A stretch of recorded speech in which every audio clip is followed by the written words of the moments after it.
आदमी ने कैंगरू को एक जपड़ मारा, मगर बदले में कैंगरू ने एक जबरदस्त किक मारकर उसे दूर फेंक दिया। इस बार आदमी एक शवल लेकर लड़ने आया, मगर कैंगरू को इसमें बिल्कुल भी इंटरेस्ट नहीं था। उसे सोता देख आदमी ने चुपके से शीशी उठाने की कोशिश की, मगर कैंगरू ने उसे देख लिया। आदमी ने पलटकर वार करना चाहा, मगर उसका शवल ही टूट गया। मौका देखकर कैंगरू ने उससे लोहा छीनकर ऐसे मरोड़ा जैसे कागज का टुकड़ा हो। इस बार आदमी एक फीमेल कैंगरू के भेष में आया, मगर उसकी नजरें अब भी उस शीशी पर टिकी हुई थी। उसने जैसे ही अपनी अदाएं कैंगरू को दिखाई तो वो ठरकी कैंगरू उसके प्यार में लट्टू हो गया। स्थिति का फायदा उठाकर आदमी ने शीशी उठानी चाही, मगर तभी उसका नकाब उतर गया। ये देखकर बेचारे कैंगरू का दिल टूट गया और आदमी की हड्डियां। पृथ्वी के लोग उसकी ये हरकतें देखकर सदमे में थे, क्योंकि सरकार ने उस पर करोड़ों रुपए खर्च करके उसे चांद पर भेजा था। तभी आदमी बदला लेने वापस आया। इस बार वो एक मशीन गन लिए मुंह से धुआं छोड़ रहा था। उसका ये गैंगस्टर्स वाला स्टाइल देखकर लड़कियां भी इंप्रेस हो गईं। कैंगरू ने छाती फुलाकर उसे चैलेंज दिया तो आदमी ने फायर शुरू कर दी। इस बार कैंगरू टिक नहीं पाया और फाइनली उसे भागना ही पड़ा। आदमी ये बात भूल ही चुका था कि उसकी ये हरकत पूरे स्पेस स्टेशन को तबाह कर रही है।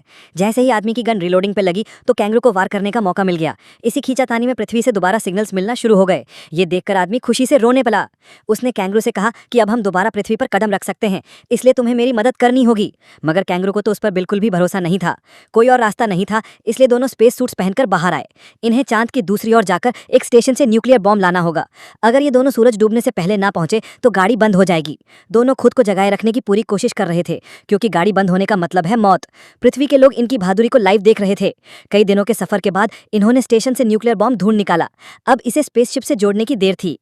तभी कैंगरू न्यूक्लियर बॉम्ब के साथ छेड़खानी करने लगा। ये देखकर आदमी को बहुत गुस्सा आया, इसलिए उसने कैंगरू को एक डब्बे में बंद कर दिया। अब वो समय गवाए बिना स्पेसशिप की ओर बढ़ने लगा, मगर तभी कैंगरू का डब्बा गाड़ी से अलग हो गया।